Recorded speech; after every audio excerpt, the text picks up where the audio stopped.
Bueno, buenos días a todos y bienvenidos a una nueva edición del ciclo de webinarios del Instituto de Ciencia y Tecnología de los Alimentos de la Universidad de León. La sesión de hoy está dedicada al aprovechamiento y a la valorización de subproductos en la industria alimentaria. En ese sentido, es una sesión que está estrechamente ligada a un proyecto europeo, el proyecto europeo del ISOIL, en el que participamos varios de los investigadores del Estado. El ISOIL es un proyecto de la misión Suelos de Horizonte Europa, de la Comisión Europea, y está centrado en la transformación y el aprovechamiento de subproductos agroalimentarios con el fin de obtener mejoradores del suelo y biofertilizantes que sean aplicables en diferentes living labs de la Unión Europea. Y bueno, una de las charlas que tendremos hoy a cargo de una investigadora del instituto, de una estudiante de doctorado, versará precisamente en parte sobre este proyecto europeo. Pero antes de eso, vamos a comenzar con una ponencia externa por parte del profesor Javier Raso Puello. Os presento brevemente a Javier. Javier es catedrático de Tecnología de los Alimentos en la Universidad de Zaragoza.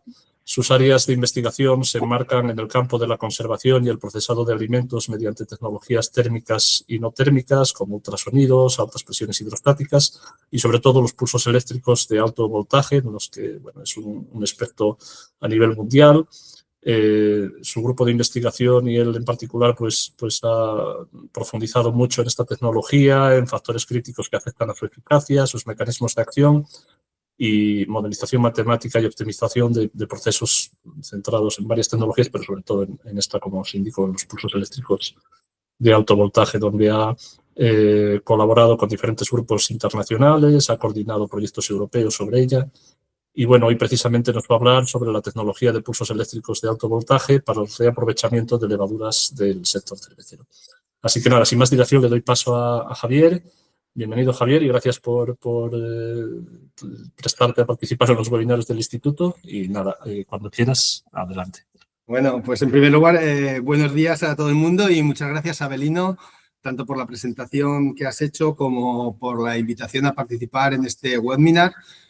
Obviamente hubiera preferido estar allí en León con todos vosotros y poderos saludar personalmente, librarme de la niebla que tenemos esta semana aquí en Zaragoza y haber podido tomar algunas tapas por el húmedo, pero estas son las cosas que tienen las nuevas tecnologías, te evitan el incordio de tenerte que desplazar, pero también se pierden cosas buenas que conllevan el desplazamiento.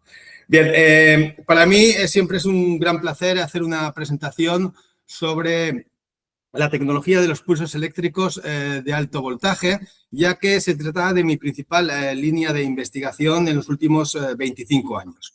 Cuando comencé a trabajar con esta técnica a finales de los años 90, pues se observaba que los efectos que provocaba podrían tener aplicaciones muy interesantes para mejorar el procesado de los alimentos. Sin embargo, durante muchos años tuvimos la incertidumbre de si esta técnica finalmente se iba a poder aplicar en la industria alimentaria. Es decir, si íbamos a poder disponer de equipos que pudieran responder a los requerimientos de un proceso industrial que necesita poder procesar toneladas de producto por hora.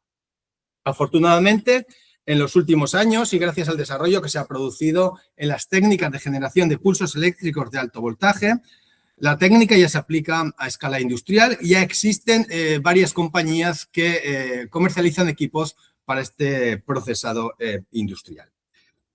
Mi presentación de hoy va a tratar sobre el uso de esta técnica para mejorar la sostenibilidad del sector cervecero a través del reaprovechamiento de las levaduras que participan en el proceso de fermentación. Sin embargo, antes de tratar este tema, voy a hacer una pequeña introducción donde voy a presentar los fundamentos de la tecnología y sus principales aplicaciones en la industria alimentaria. Antes que nada, quería aclarar que a nivel internacional existe un consenso a la hora de denominar esta tecnología, es Pulse Electric Fields, con la abreviatura PEF. Sin embargo, en español no nos hemos puesto de acuerdo y podemos ver que se denomina con distintos términos como pulsos eléctricos de alto voltaje, campos eléctricos pulsados, pulsos eléctricos de alta intensidad o incluso micropulsos. En todos los casos, estos términos son sinónimos y hacen referencia a la tecnología PEF y incluso a veces, pues a lo mejor por deformación voy a utilizar indistintamente alguno de ellos. También quería destacar que es una técnica que se utiliza en otras disciplinas como la medicina y la biotecnología y en este caso se denomina por el efecto que provoca sobre las células, que es electroporación. Por lo tanto, cuando oímos hablar de electroporación, pues nos estamos refiriendo también a la tecnología de los pulsos eléctricos de alto voltaje. ¿En qué consiste el tratamiento mediante esta técnica? Consiste en aplicar de manera intermitente pulsos de un voltaje muy elevado, miles de voltios, pero con una duración del orden de microsegundos a un producto que colocamos entre dos electrodos. A pesar de que se aplican voltajes muy elevados de miles de voltios, los requerimientos energéticos del proceso no son muy elevados debido a la corta duración de los tratamientos que son del orden de la millonésima parte de un segundo. Cuando aplicamos este voltaje o diferencia de potencial entre dos electrodos, se genera un campo eléctrico cuya intensidad depende no solo del voltaje, sino también de la distancia que hay entre los mismos. Si el campo eléctrico generado es de suficiente intensidad, se produce un fenómeno denominado electroporación, que se manifiesta por un incremento de la permeabilidad de las envolturas celulares como consecuencia de la formación de poros en la membrana citoplasmática de las células. Para entender mejor este efecto, es necesario recordar que tanto las células de los organismos eucariotas como procariotas, así como de los organismos unicelulares o multicelulares, tienen una membrana citoplasmática que rodea al citoplasma, protege a la célula de las agresiones externas y regula el intercambio de sustancias entre el interior y el exterior de la célula. Esta membrana está constituida por una bicapa de fosfolípidos donde hay proteínas embebidas con funciones transportadoras. Por lo tanto, la membrana citoplasmática vendría a ser como la muralla de una ciudad medieval que la protege de las agresiones y tiene una serie de puertas que permiten el intercambio de productos, alimentos y personas. ¿Qué ocurre cuando aplicamos un tratamiento de campos eléctricos pulsados? Pues es como si bombardeáramos la muralla y pudiéramos acceder dentro de la célula o dentro de la ciudad por puntos distintos de las puertas. Quería destacar que estamos afectando exclusivamente la membrana citoplasmática, una estructura que tiene un grosor de alrededor de 5 nanómetros. Para que os hagáis una idea de qué representa esta estructura o este grosor de la membrana citoplasmática respecto al tamaño celular, si París central fuera una célula, la mediana que separa los dos carriles del cinturón que rodea la ciudad se correspondería con la membrana citoplasmática. A estas alturas de mi presentación probablemente os habéis preguntado ya por qué cuando aplicamos un tratamiento de pulsos eléctricos de alto voltaje provocamos este incremento de la permeabilidad de la membrana citoplasmática. Lo primero que se observa cuando sometemos a una célula a un campo eléctrico de alta intensidad es un incremento del potencial transmembrana como consecuencia del acúmulo de cargas a ambos lados de la membrana. Este acúmulo de cargas se produce porque la membrana citoplasmática se comporta como un material aislante. Para que se manifieste la electroporación es necesario que se alcancen unos valores de potencial transmembrana entre 0,5 y 1 voltio. Este potencial transmembrana inducido por un campo eléctrico externo no solo depende de la intensidad del campo eléctrico, sino que también depende de las dimensiones de la célula. Esto explica por qué para electroporar células microbianas que tienen un tamaño entre 100 y 10 veces más pequeño que las células de los tejidos animales o vegetales, se requiera intensidades de campo eléctrico y energías mucho más elevadas que las que se requieren para electroporar las células de los tejidos animales y vegetales. Pero ¿por qué este incremento del potencial transmembrana acaba desencadenando en la formación de poros en la membrana citoplasmática? De entre las teorías que se han dado en los últimos años, en la actualidad, la más aceptada es la teoría de la formación de poros hidrofóbicos.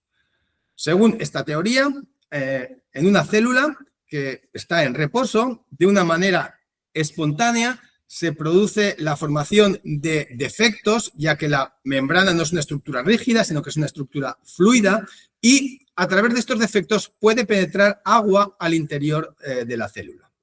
Cuando aplicamos un campo eléctrico externo y se aumenta el potencial transmembrana, estos defectos que se forman de manera espontánea y que tienen una duración o una vida media de pocos nanosegundos, se mantienen durante más tiempo, lo que permiten que los fosfolípidos de la membrana en la zona adyacente se reorienten y provoquen la formación de un poro permanente. Probablemente alguna vez habéis visto alguna de estas fotografías donde se indica que esto es en este caso una levadura tratada por campos eléctricos pulsados, y este es un fenómeno de electroporación. Esto no es cierto, ya que en esta estructura no solo se ha afectado la membrana citoplasmática, sino que también se ha afectado la pared celular. Probablemente se trata de un artefacto metodológico a la hora de preparar la muestra. Os recuerdo que estamos actuando sobre la membrana citoplasmática, una estructura muy fina, muy delgada, por lo que los poros que se generan mediante este tratamiento no pueden observarse incluso utilizando las técnicas de microscopía electrónica más sofisticadas. Esta hipótesis o esta teoría de la formación de estos poros hidrofóbicos ha sido demostrada utilizando técnicas de simulación de dinámica molecular. Con estas técnicas se puede simular la estructura de la membrana citoplasmática. Aquí vemos la doble bicapa lipídica, las cabezas hidrofílicas y las colas hidrofóbicas de los fosfolípidos y las moléculas de agua que están representadas en color verde. Cuando tenemos ya simulada la membrana citoplasmática, aplicamos un campo eléctrico externo y se observa una reorientación de las moléculas de agua que forman una especie de canal que da lugar al inicio de la formación del poro. Inicialmente se trata de un poro hidrofóbico, pero luego se reorientan las moléculas de los fosfolípidos en este poro y se forma finalmente un poro hidrofílico que va a ser un poro permanente. Esto también se ha simulado de manera dinámica en un vídeo como este. Se observa cómo se forma el canal cuando se aplica el campo eléctrico por donde se puede acceder al citoplasma. Obviamente estos estudios tan profundos son debidos a que es una técnica que se utiliza en distintas disciplinas como la biotecnología o la medicina, ya que a través de los poros que se forman en la membrana citoplasmática podemos acceder al interior del citoplasma, y ello explica que sea una técnica de mucha utilidad no solo para el procesado de los alimentos, sino también para otras aplicaciones. En la actualidad es una técnica rutinaria que ya se utiliza en los hospitales para el tratamiento de tumores. El proceso se denomina electroquimioterapia. La electroporación de la membrana citoplasmática de las células tumorales favorece la entrada de los medicamentos antitumorales, y más recientemente es una técnica que se está imponiendo a la técnica de radiofrecuencia para el tratamiento de arritmias, ya que permite necrosar la parte del tejido cardíaco responsable de la arritmia, evitando los efectos colaterales que tienen los tratamientos de radiofrecuencia, que son el calentamiento de los tejidos. En la industria alimentaria, los principales efectos de interés que justifican su uso para el procesado de los alimentos son la inactivación de microorganismos, la mejora de fenómenos de transferencia de masa y la modificación de la estructura de los alimentos. A continuación, rápidamente voy a mostrar algunos ejemplos de aplicaciones reales de esta técnica en la industria alimentaria.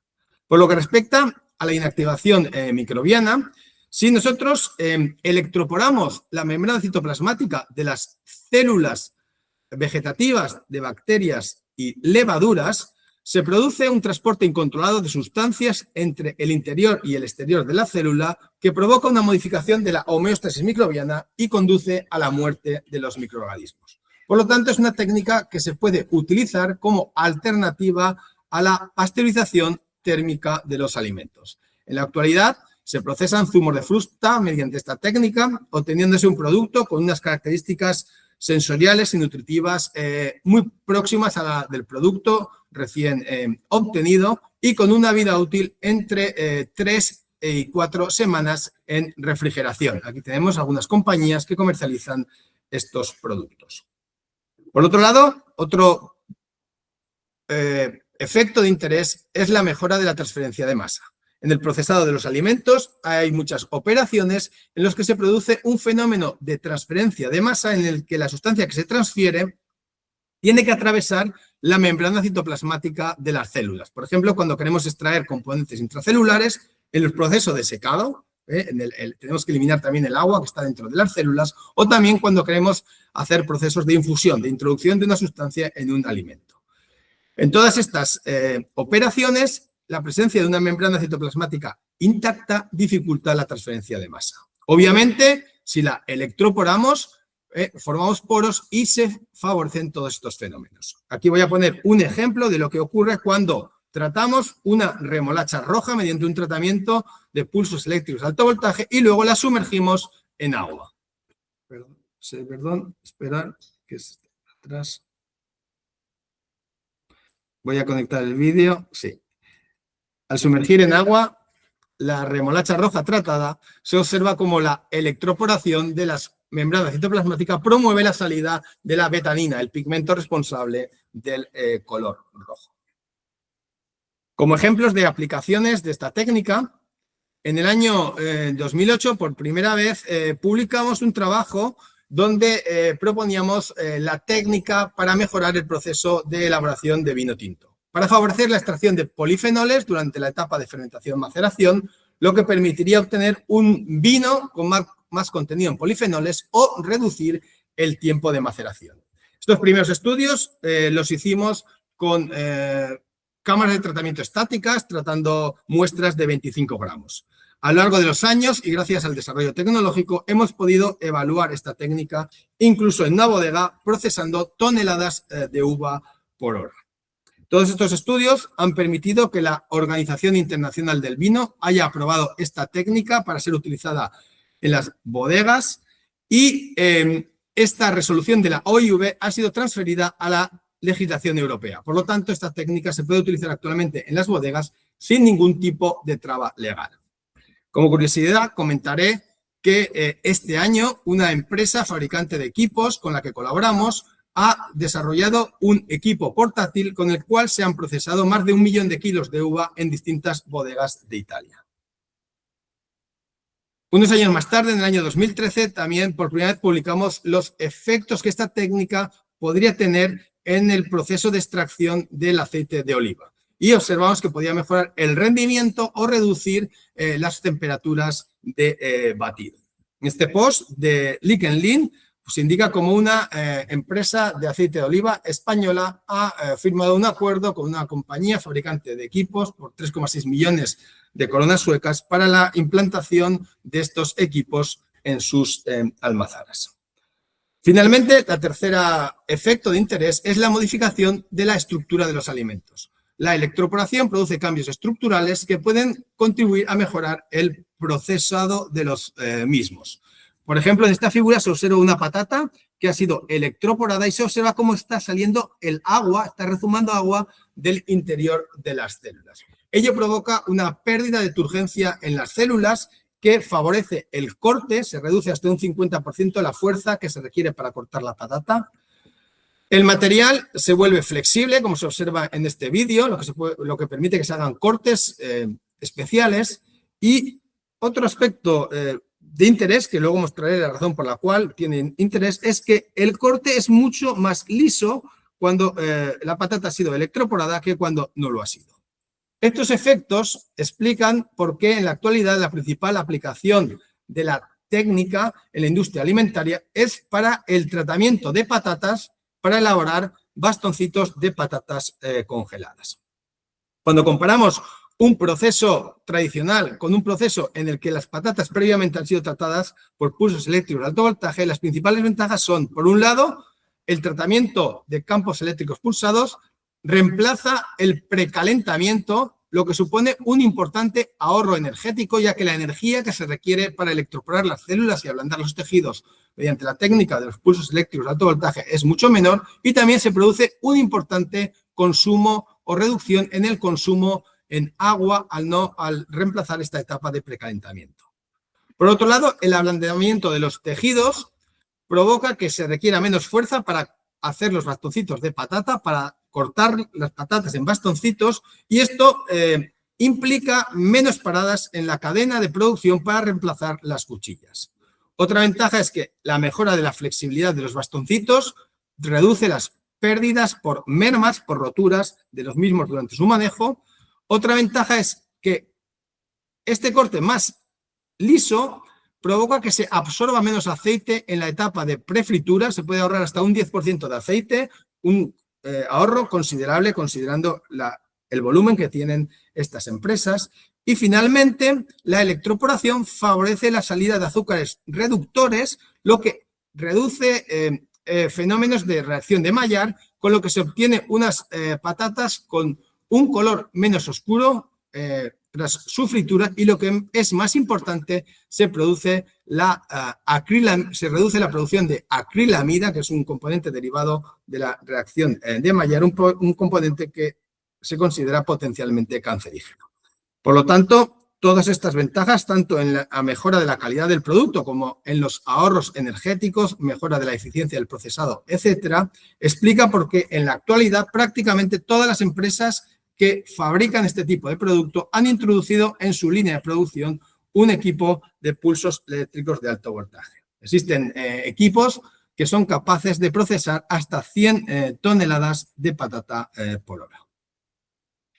Bien, una vez presentado la tecnología, sus fundamentos y sus aplicaciones, pasaré a presentar los principales resultados de un estudio que fue financiado por la Agencia Estatal de Investigación y que perseguía utilizar la tecnología de los pulsos eléctricos de alto voltaje para el reaprovechamiento de las levaduras que participan en el proceso de fermentación de la cerveza. La cerveza es la bebida alcohólica más consumida en el mundo. Se estima que el 75% de las bebidas alcohólicas que se consumen son cerveza, con una producción estimada anual de casi 2.000 millones de litros. Para la producción de esta cerveza se genera una gran cantidad de biomasa. Se estima que se generan entre 2,3 y 3,9 millones de toneladas. Esta biomasa muchas veces se trata como un residuo o se utiliza para alimentación animal. Sin embargo, las levaduras son ricas en muchos componentes de interés, como proteínas.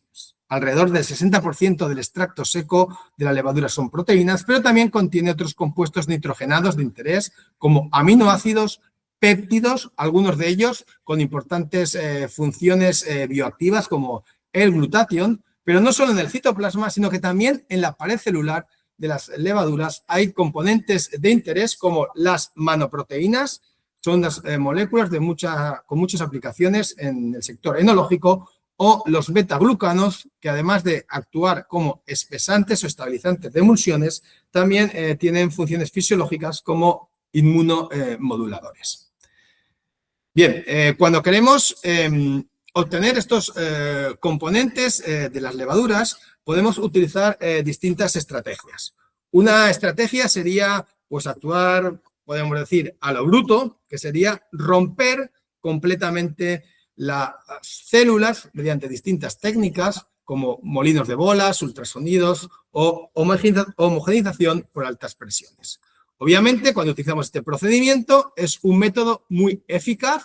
Sin embargo, conseguimos una extracción no selectiva, todos los componentes de interés se encuentran mezclados y además el extracto se contamina con restos de la pared celular.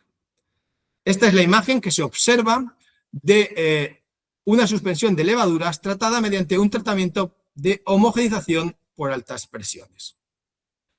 En lugar de hacer una rotura mecánica, podemos hacer un tratamiento más sutil, que es el tratamiento de pulsos eléctricos de alto voltaje, con el que vamos a electroporar la membrana citoplasmática y, tras un periodo de incubación, vamos a conseguir que salgan las componentes de interés que se encuentran dentro del citoplasma. Lo más importante es que van a salir los componentes y vamos a mantener la estructura de la célula. Esta imagen se corresponde a una suspensión de levaduras tratada por pulsos eléctricos de alto voltaje. Es una imagen totalmente indistinguible de la que tendríamos de la suspensión antes del tratamiento. Si no afectamos a la estructura de la célula, ¿cómo evidenciamos que la célula ha sido electroporada? La técnica más utilizada para evidenciar la electroporación es el uso de colorantes fluorescentes. Generalmente el más utilizado es el yoduro de propidio. El yoduro de propidio es un colorante que tiene un peso molecular pequeño, de 660 daltons, y esta molécula no es capaz de atravesar la membrana citoplasmática de las células cuando están intactas. Sin embargo, cuando afectamos a su permeabilidad, por ejemplo, con un tratamiento de campos eléctricos pulsados, el yoduro de propidio entra en el citoplasma, se une al DNA y la célula se vuelve fluorescente.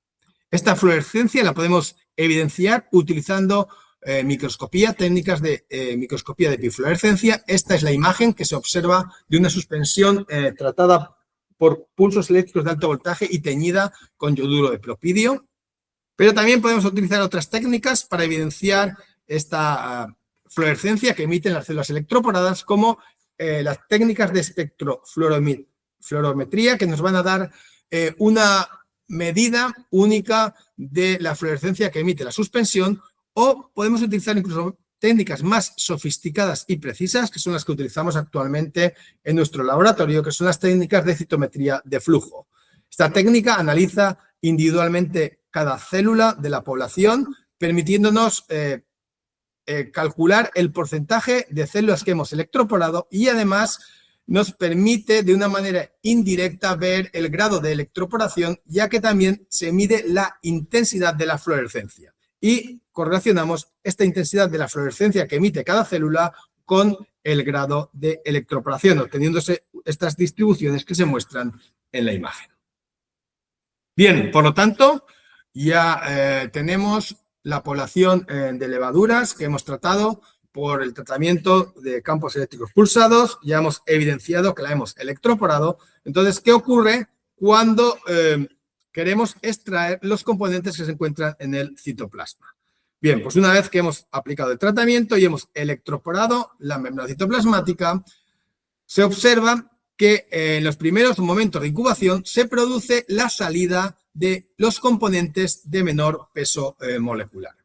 En esta figura se compara la composición de un extracto obtenido por la rotura mecánica completa de las células. En este caso era un tratamiento de homogenización por altas presiones, y se observa el contenido en proteínas, péptidos y aminoácidos, que se correspondería con el contenido que hay en la célula, ya que la hemos roto completamente.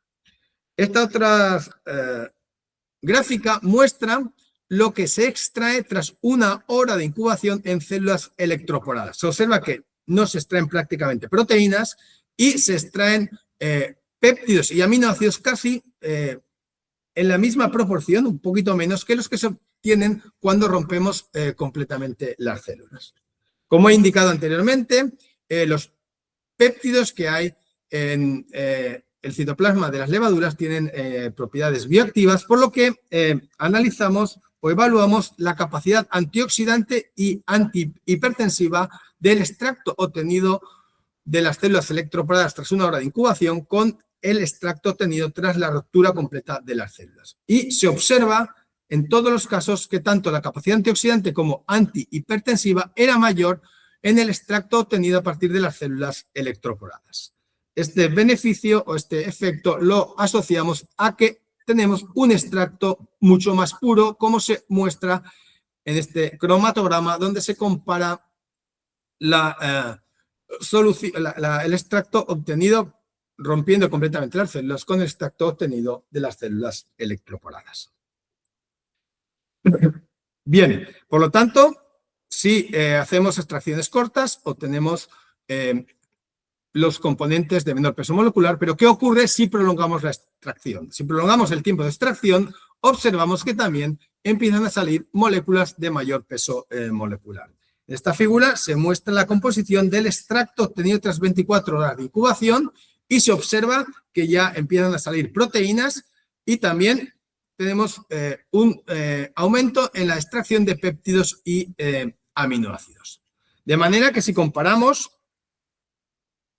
el contenido total de compuestos nitrogenados que hay en la levadura con el que se ha extraído tras 24 horas de incubación en las células electroporadas, aproximadamente conseguimos mediante esta técnica extraer alrededor del 80% del contenido total.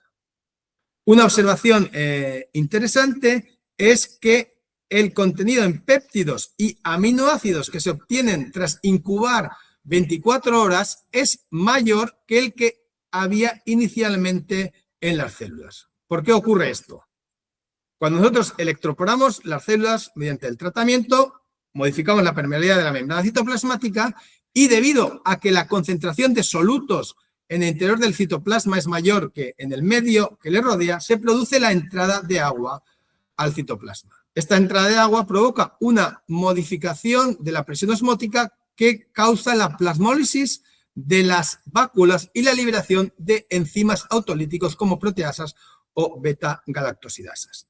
De manera que durante el periodo de extracción ocurren dos fenómenos simultáneos: la salida de los componentes y la hidrólisis de las proteínas por estas proteasas, que provocan que aumente la concentración de péptidos y aminoácidos por encima de los que había inicialmente en la célula.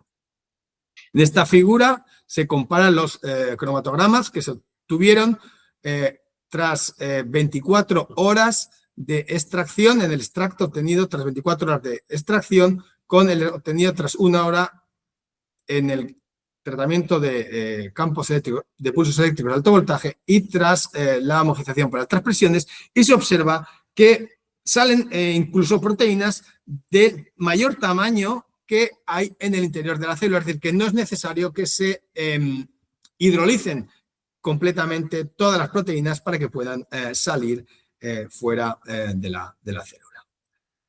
Bien, por lo tanto, al prolongar la incubación ya conseguimos una célula de la que hemos extraído la mayoría de proteínas, aminoácidos y péptidos, pero todavía tenemos las envolturas celulares. De manera que si seguimos prolongando la incubación, estos enzimas autolíticos que se han liberado de las vacuolas pueden acceder a la pared celular a través de los poros que se han formado en la membrana citoplasmática, hidrolizarla y nos permiten obtener un extracto rico en manoproteínas, moléculas solubles, y una porción insoluble rica en beta-glucanos.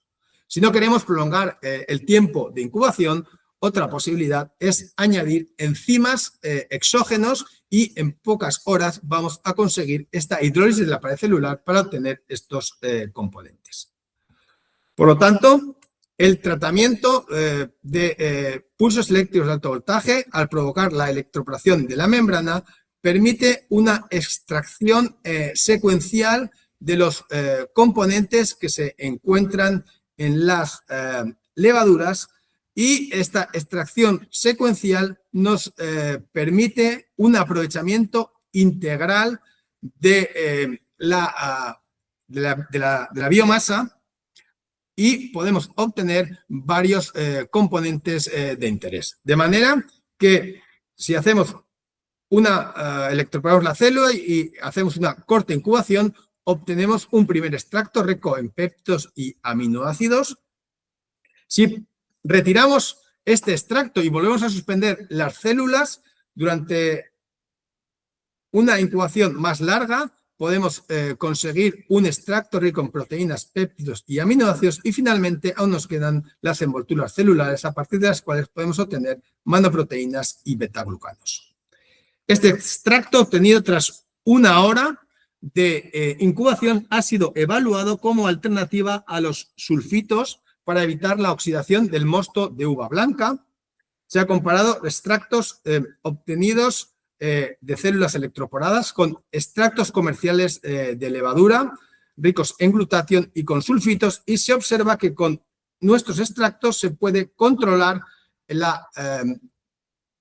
pardeamiento del mosto de uva blanca de la misma manera que con extractos comerciales o con los sulfitos. También se ha evaluado el potencial de este segundo extracto como fuente de nitrógeno para el crecimiento microbiano.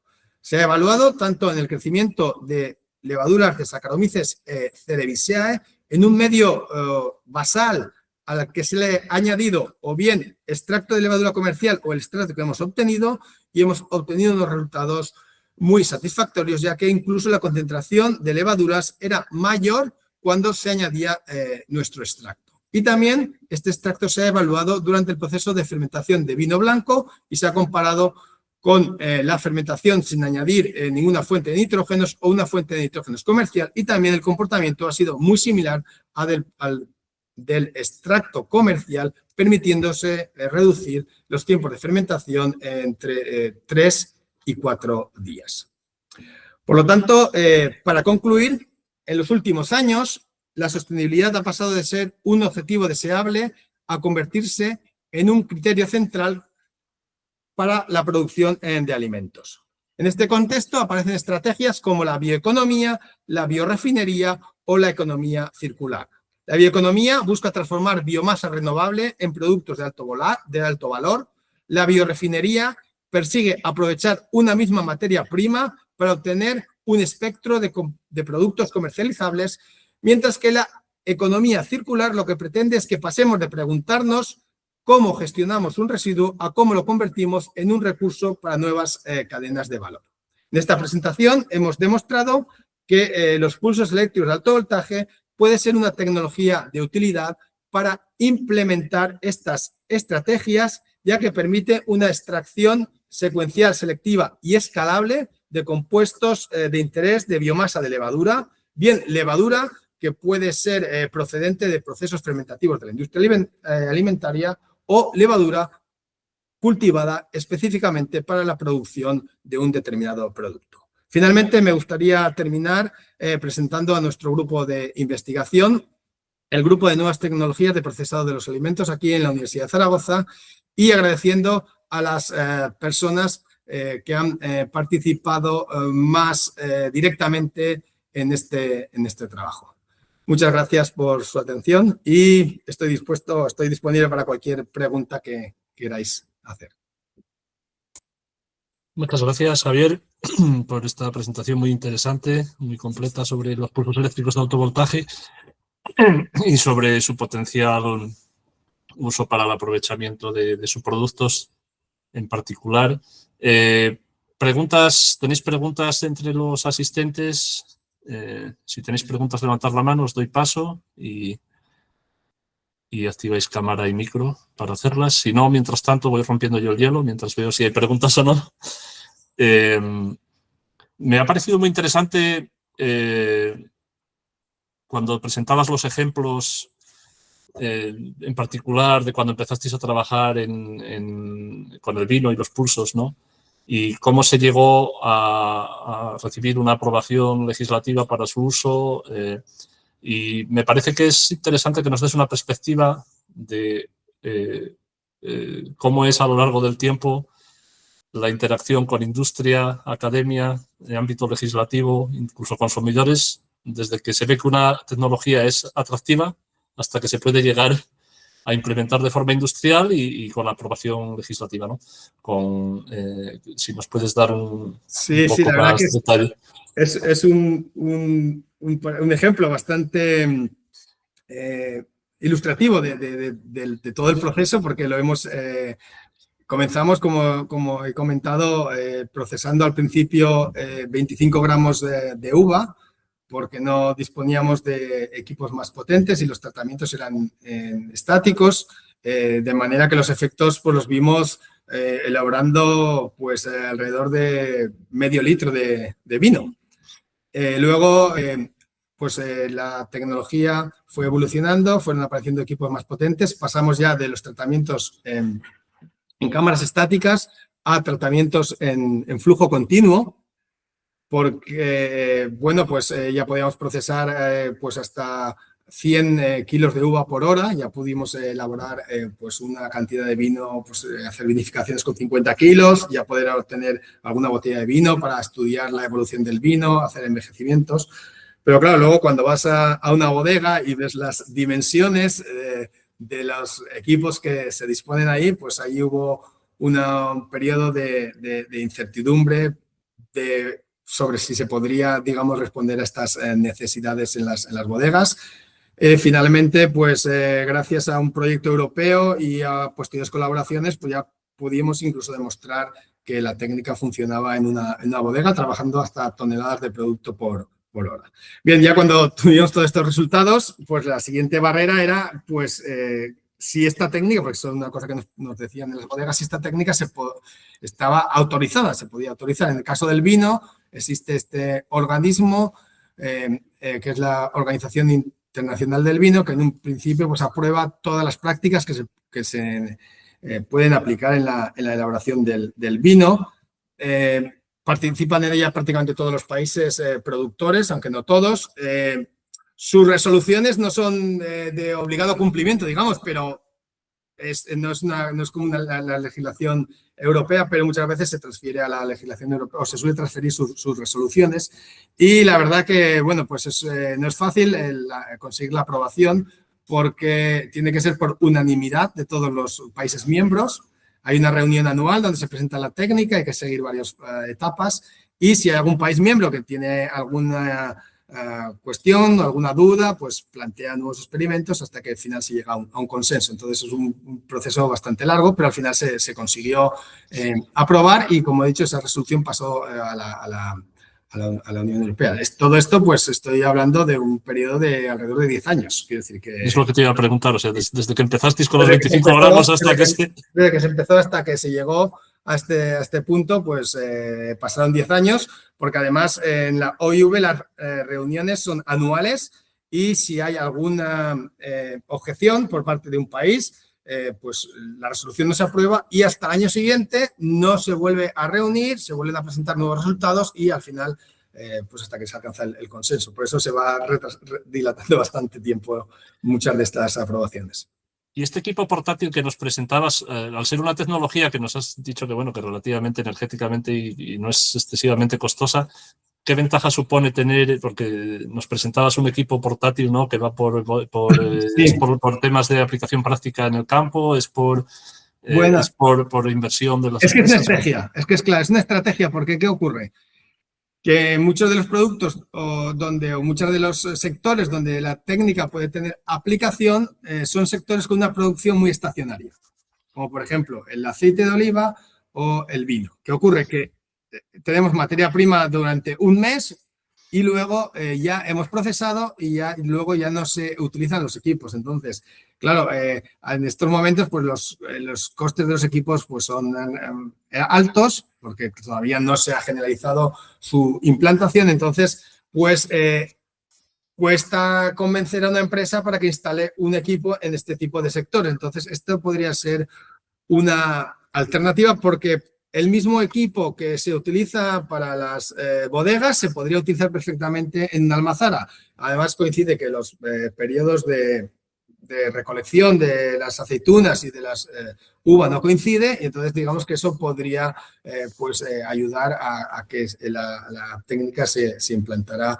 más rápidamente. Cosa que no ocurre, por ejemplo, con el caso de las patatas, porque son unas empresas muy grandes que producen prácticamente 24 horas al día, 7 días a la semana y de esta manera, pues, aunque la inversión sea alta, se amortiza muy rápidamente debido a las elevadas producciones que tienen estas empresas. Por lo tanto, claro, cuando ves que una técnica podría tener una aplicación y lo ves claro, pero luego tienes que ver el sector y ver todas las peculiaridades que tiene, ya que muchas veces, pues sí, hay detalles importantes que hasta que no conoces bien el sector, pues no te das cuenta de ellos y que condicionan de manera importante pues que la tecnología se implante o no, como es la estacionalidad de la materia prima.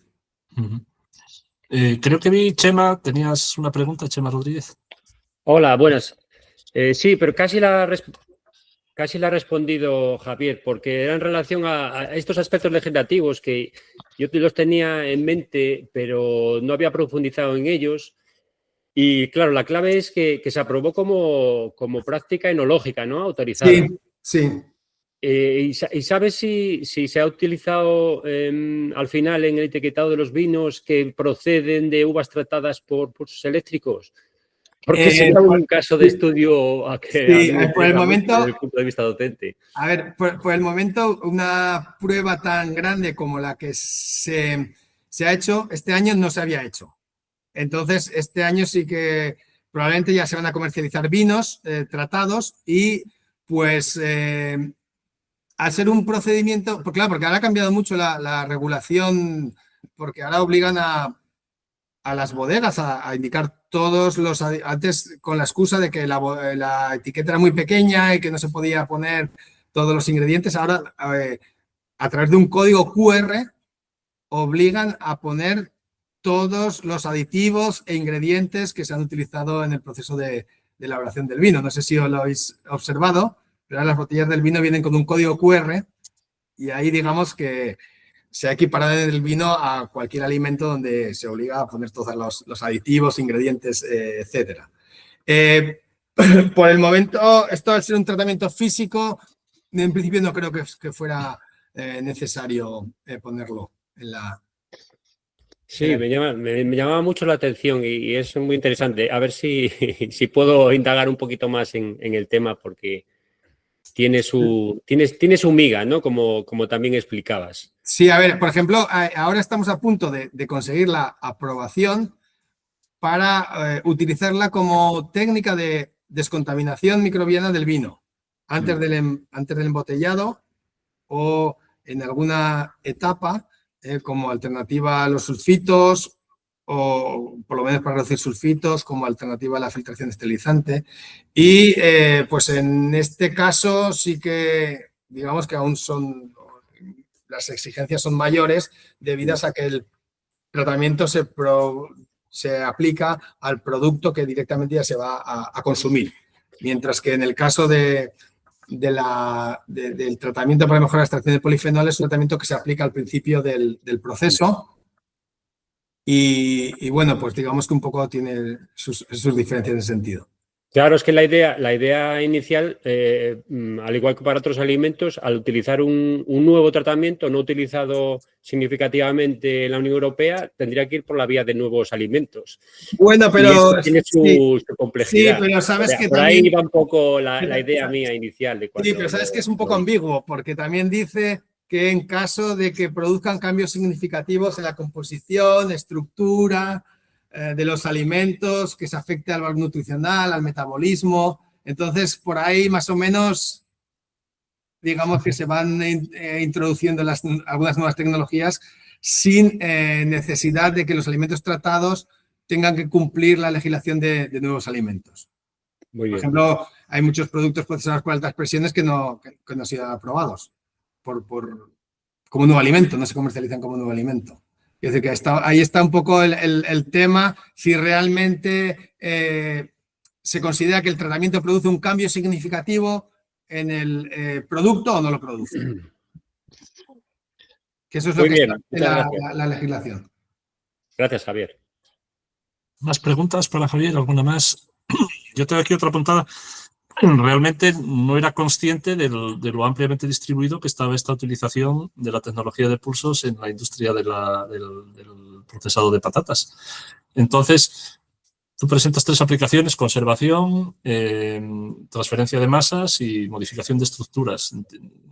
Entiendo que a nivel de proyección industrial, aunque inicialmente se empezó como un método de conservación, incluso el volumen de uso va a ser mucho mayor en estas otras dos otras alternativas, ¿no? La extracción de componentes o la transferencia de masa y la modificación de estructura. Incluso te creé entender que incluso más en la modificación de estructura. Sí.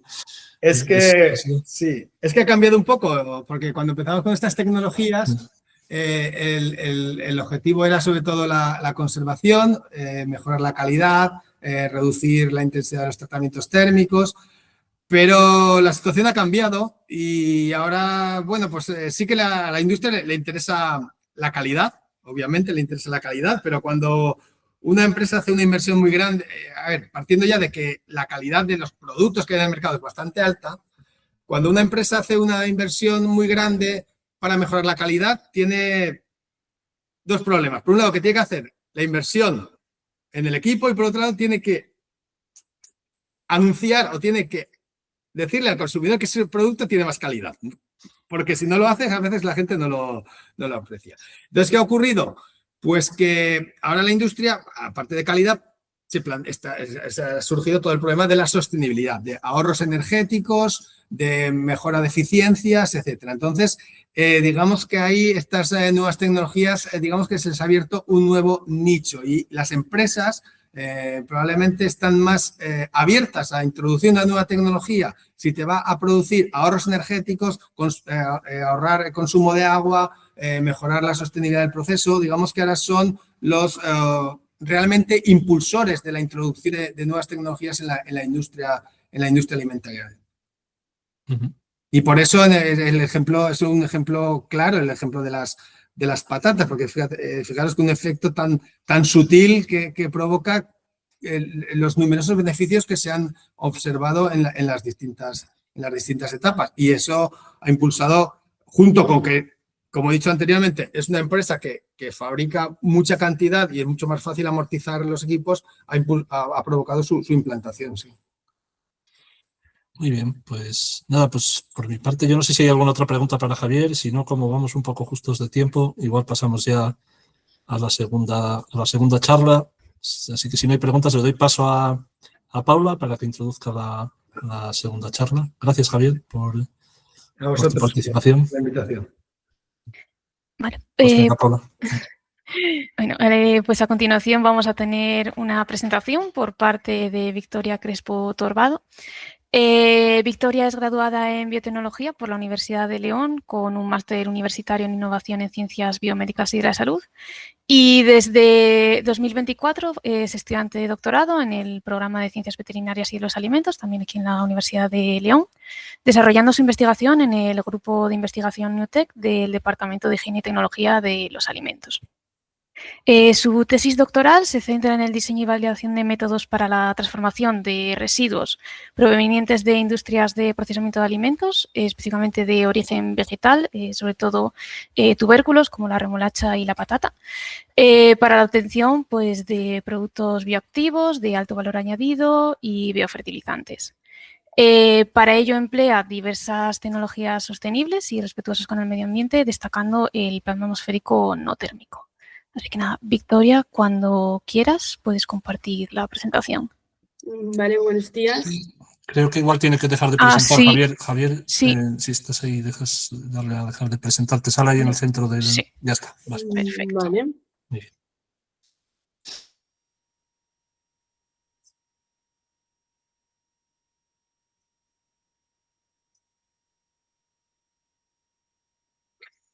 Vale, como acaba de decir Paula, soy Victoria Crespo Torbado, estudiante de doctorado en el Departamento de Higiene y Tecnología de los Alimentos, aquí en la Universidad de León.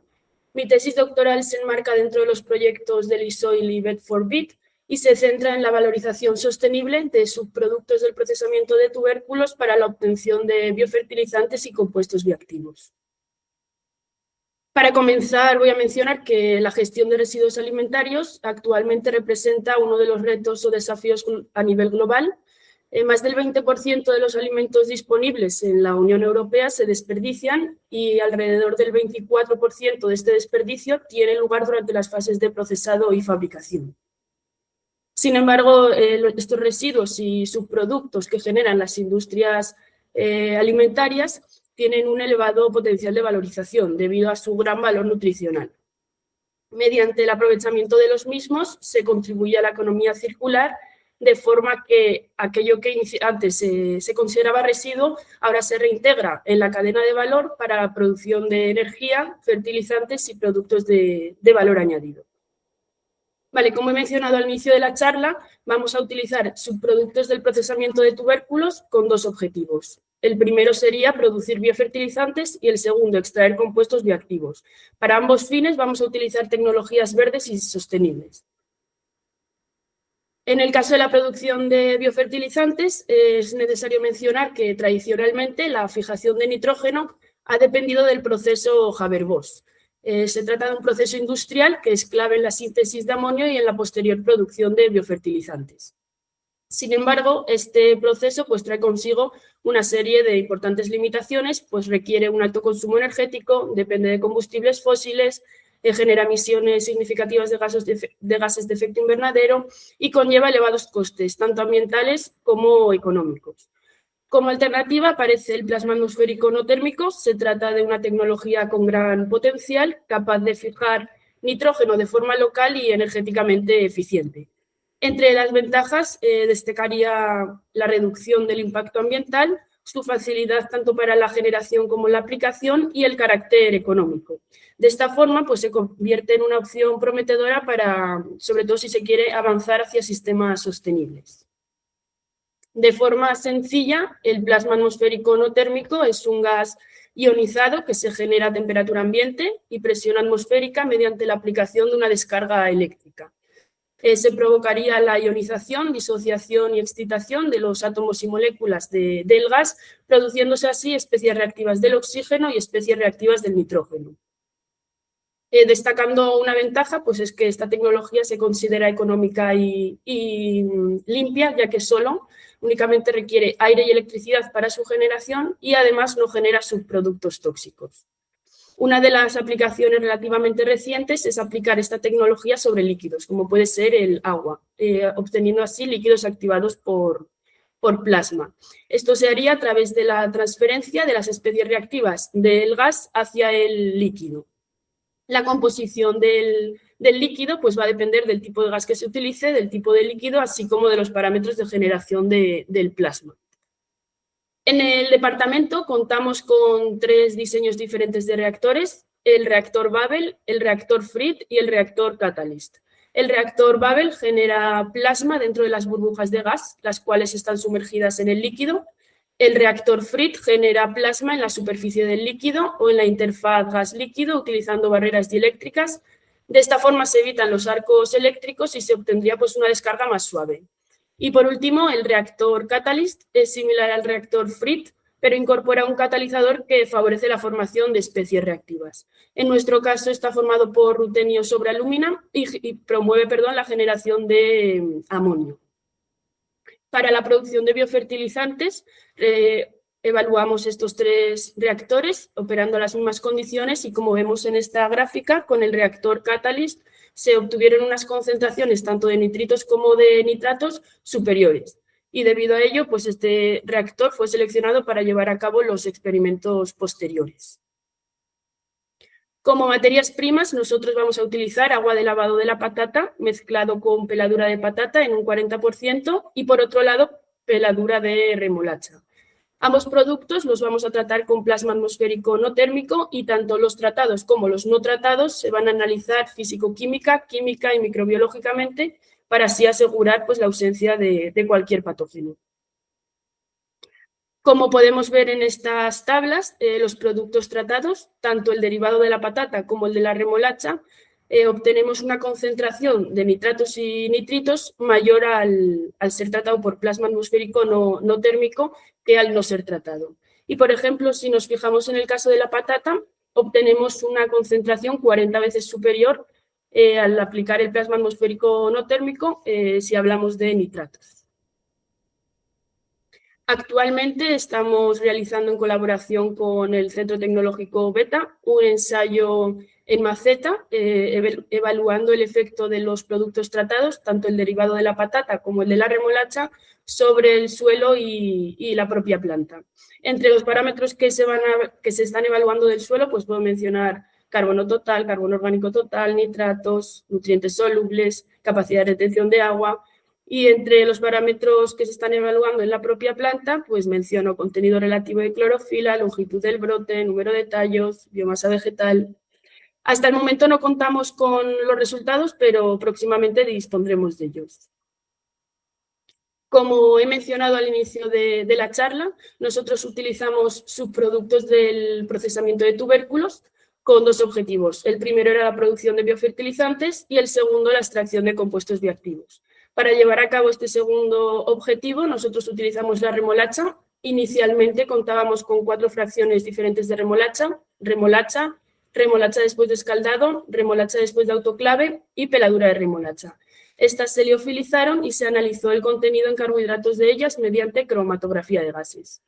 Debido al elevado contenido en arabinosa y galactosa de la peladura de remolacha, esta fue seleccionada para llevar a cabo los experimentos posteriores al compararlas con el resto de fracciones. Nuestra investigación se centra en la aplicación de tecnologías no térmicas, como son el plasma atmosférico no térmico, el ultrasonidos y el microondas, con el fin de aumentar la extracción o solubilización de compuestos bioactivos. En nuestro caso nos centramos en los arabinocompuestos, en los arabinogalactanos, que son posibles prebióticos de nueva generación. En el día de hoy me voy a centrar en el plasma atmosférico no térmico. Como la tecnología requiere una muestra líquida, vamos a mezclar peladura de remolacha liofilizada con agua, agitamos durante 10 minutos y sometemos a plasma atmosférico no térmico. En este caso vamos a usar el reactor Babel y las condiciones de tratamiento variamos el voltaje, frecuencia y tiempo. Tras el tratamiento, la muestra va a ser filtrada y la parte líquida liofilizada para así posteriormente analizar el contenido en arabinosa utilizando kit enzimático. En cuanto a los resultados que hemos obtenido hasta el momento, y como podemos ver en esta gráfica, se podría decir que el plasma atmosférico no térmico favorece la extracción o solubilización de la arabinosa al compararlo con el método convencional, que aunque no lo he mencionado previamente, se realizaría de la misma forma, pero se eliminaría la parte de aplicación del plasma atmosférico no térmico. Como futuros estudios, se quiere evaluar si la tecnología cambia la forma en la que está presente la arabinosa, ya sea libre o formando polisacáridos, y saber si realmente el producto pues, tiene un efecto prebiótico a través de estudios de digestibilidad y fermentabilidad. Muchas gracias por su atención y si tenéis alguna pregunta. Pues muchas gracias, Victoria, por la presentación. Se abre entonces el turno de preguntas. Si hay alguien que levante la mano o que abra la cámara y micrófono. Y si no, mientras tanto, voy haciendo yo alguna pregunta. Victoria, yo quería preguntar un poco sobre, de cara a la implementación de esta tecnología, la primera parte de los biofertilizantes a nivel industrial. ¿Habéis hecho algún estudio de estabilidad de estos nitritos y nitratos o cómo lo medís? Sí, estamos haciendo un estudio de estabilidad. Para este estudio estamos utilizando solo el agua de lavado de la patata porque medimos concentración de nitratos y nitritos con tiras colorimétricas y si utilizáramos pues, el producto derivado de la remolacha, este tiñe directamente las tiras, entonces no obtendríamos resultados. En cuanto a la estabilidad, es cierto que la concentración de nitratos y nitritos es estable a corto plazo, pero transcurrido un mes hemos visto que dichas concentraciones se ven reducidas. Gracias. ¿Alguna otra pregunta?